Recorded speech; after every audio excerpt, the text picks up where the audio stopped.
Assalamualaikum warahmatullahi wabarakatuh. Alhamdulillahilladzi ja'ala sahru ramadhana sahrul mubarak wal maghfirah. Asyhadu an la ilaha illallah wahdahu la syarikalah wa asyhadu anna Muhammadan abduhu wa rasuluhu la nabiyya ba'dah. Allahumma sholli wa sallim wa barik ala Muhammad wa ala alihi wa ashabihi wa man tabi'ahum bi ihsanin ila yaumil qiyamah, amma ba'du.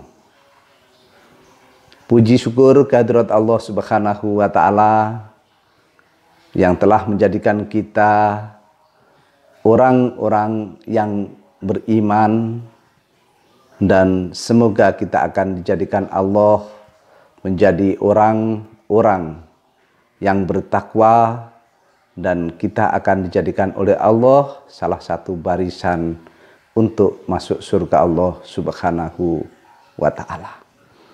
Shalawat dan salam tentunya selalu kita sampaikan kepada baginda Rasulullah Muhammad Sallallahu Alaihi Wasallam.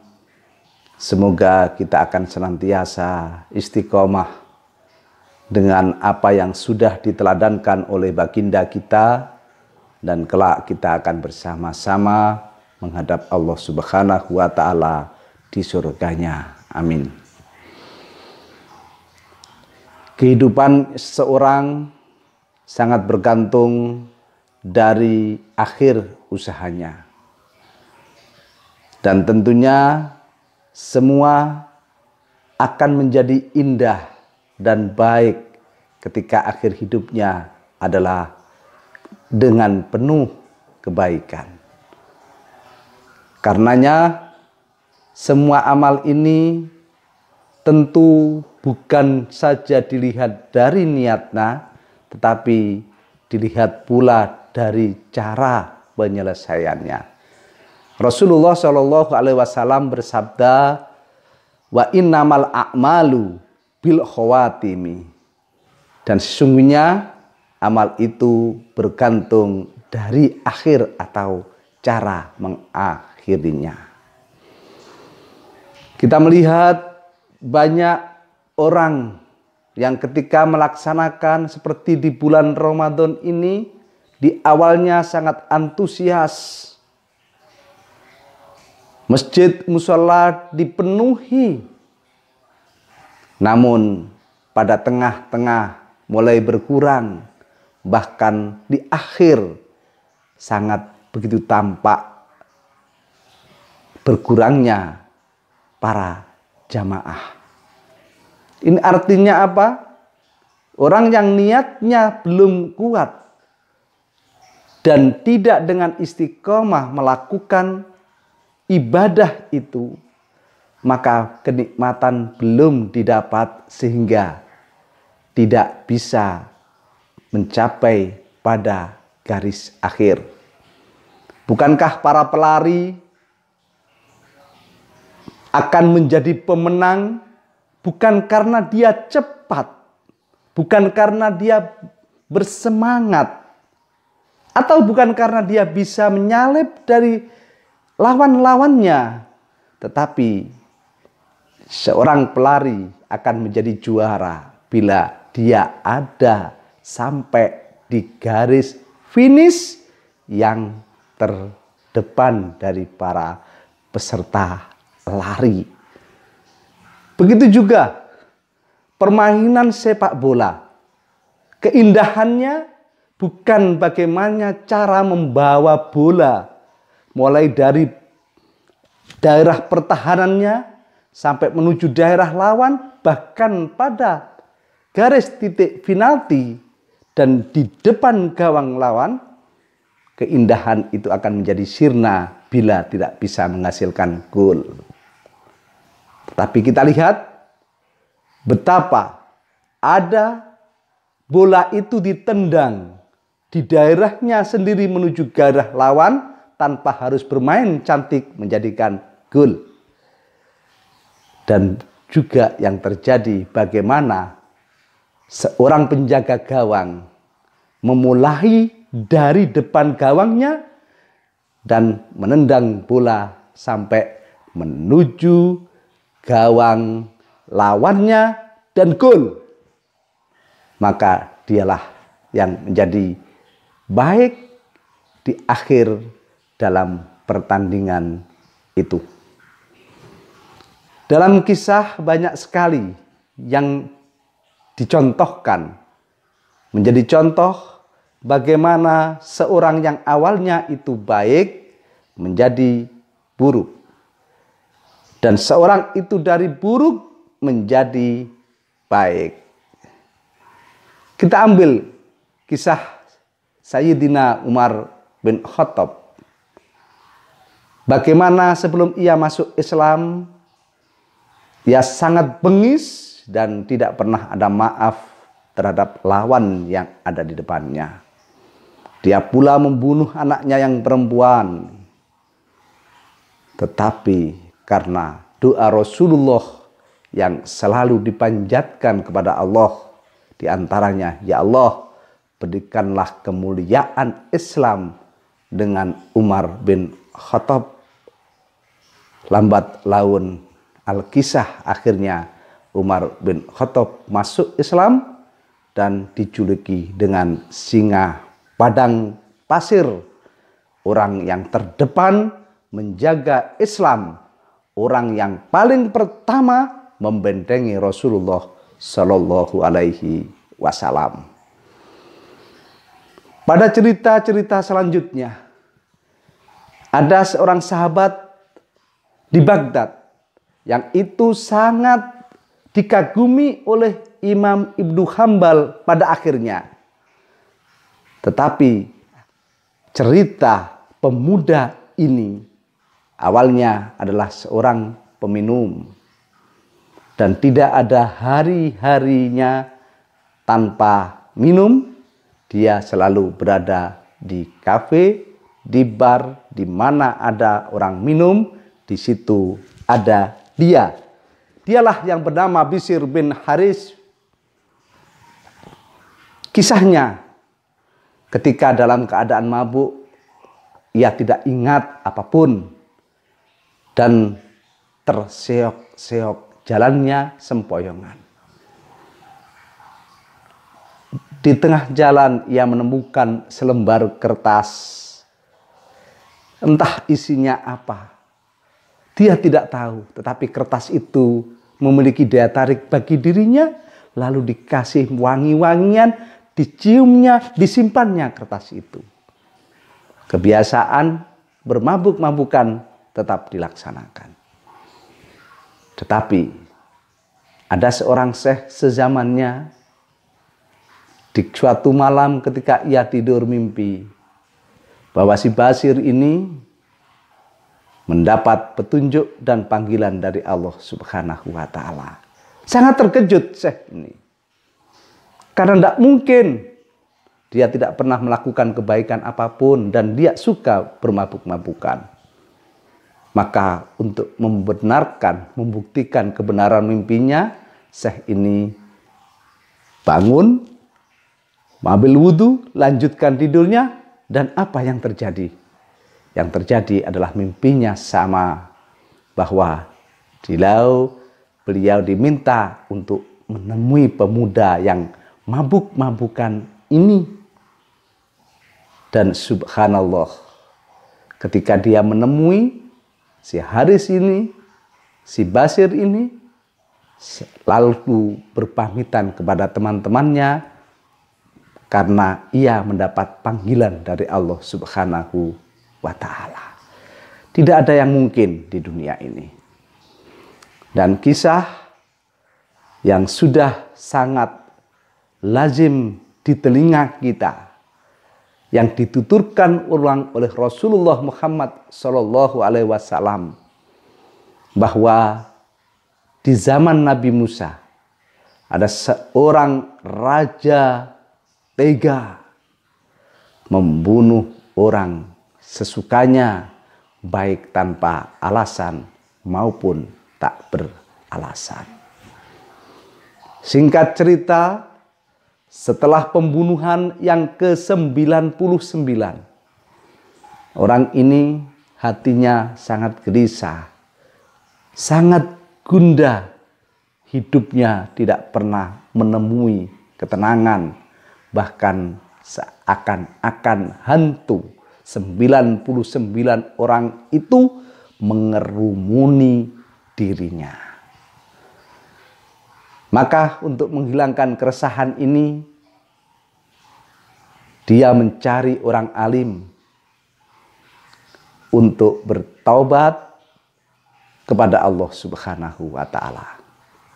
Namun naas, orang yang alim pertama ini ditemui, dia menyatakan bahwa engkau tidak pantas untuk menyebut nama Allah dan tidak untuk bertobat karena tak sedikit pun kebaikan ada pada dirimu. Maka pergilah ke rahib yang ada di sana. Kemudian tak lama ia menemui si rahib ini, dan apa yang dikatakan si rahib, tidak pantas engkau hidup di dunia dan tidak ada pintu tobat yang terbuka. Lalu apa yang terjadi? Maka ditebaslah badan si rahib ini dan menjadi peristiwa pembunuhan yang ke-100.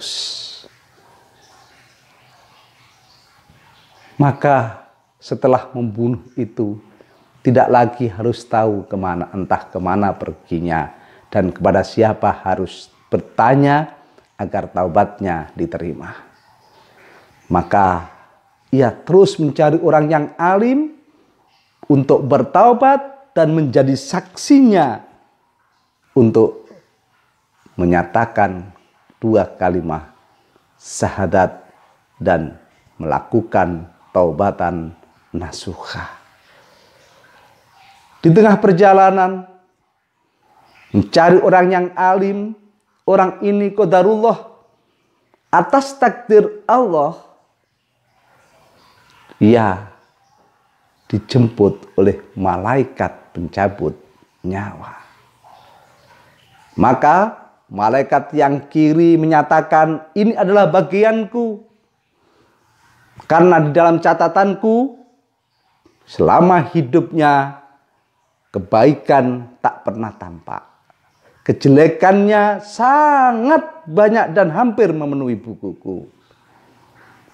Namun bagi malaikat kanan, karena diberikan oleh Allah kemampuan untuk melihat niat hati seseorang, dia menyatakan tidak. Dia ini mau tobat dan mau melakukan kebaikan. Terjadilah saling berebut antara malaikat pencatat kebaikan dan malaikat pencatat keburukan. Di tengah keributan ini datanglah malaikat untuk menengahi. Baiklah, kalau ini engkau perebutkan, maka ambil ukuran, ambil meteran, perkirakan dia berasal dari mana dan dia akan menuju kemana. Setelah diukur, ternyata jarak dari titik awal menuju titik akhir jauh lebih dekat dari tujuannya. Maka diputuskan dia sebagai husnul khotimah. Karenanya mari kita bersihkan hati kita, pikiran kita, untuk tidak berprasangka jelek kepada orang-orang yang ada di sekitar kita. Tampaknya mereka tidak begitu alim dari kita, tetapi siapa tahu dia akan berakhir lebih baik dari kita. Begitu pula kita tidak boleh berprasangka pada orang-orang yang tidak pernah beribadah kepada Allah. Karena siapa tahu mereka di akhirnya akan diberikan hidayah oleh Allah dan melakukan kebaikan-kebaikan. Inilah pentingnya Mengapa amalan itu perlu diselesaikan dengan baik sampai akhir? Karena amalan yang akhir itulah yang sangat menentukan. Sehingga akhir seseorang ada yang su'ul khotimah dan ada yang husnul khotimah. Sehingga ketika seseorang itu berakhir hayatnya, berakhir tugasnya, maka disitulah dia akan menerima julukannya orang yang baik atau orang yang tidak baik. Karena itu kita menengok apa yang senantiasa Nabi Ibrahim alaihissalam doakan untuk umatnya, untuk dirinya. 5. Doa itu doa Nabi Ibrahim, yakni Rabbi habli hukmau wal hikni bisolihin waj'alli lisana sidqim fil akhirin waj'alni min warasati jannatin naim. Nabi Ibrahim meminta kepada Allah untuk diberikan ilmu pengetahuan dan kebijakan dan digolongkan kepada orang-orang yang suka melakukan kebaikan. Nabi Ibrahim meminta agar lisannya ini menjadi tutur kata yang indah dan akan dikenang sepanjang masa. Dan Nabi Ibrahim meminta menjadi pewaris atas surga yang namanya Jannatun Naim, surga yang nikmatnya berlipat-lipat kenikmatan dunia dan berlipat-lipat kenikmatan yang ada di surga, surga yang paling the best, surga yang terbaik. Karenanya kita memohon kepada Allah Subhanahu wa Ta'ala agar menguatkan niat kita untuk melakukan kebaikan.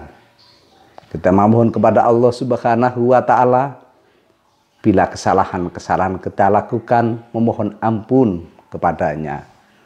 Dan ketika semua sudah dilakukan, kita meminta kepada Allah agar amalan di akhir itu adalah amalan yang baik, husnul khotimah, yakni berakhir dengan baik.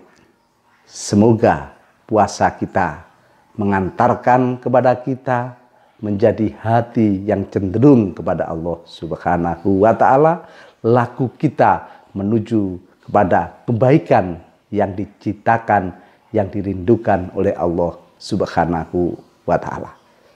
Semoga kita dipertemukan dengan malam Lailatul Qadar, dan sekali lagi kita berdoa pada Allah semoga Ramadan ini menjadi Ramadan yang lebih baik dari Ramadan tahun kemarin, sehingga kita akan menjadi lebih baik di dunia maupun di akhirat. Barakallahu fikum. Assalamualaikum warahmatullahi wabarakatuh.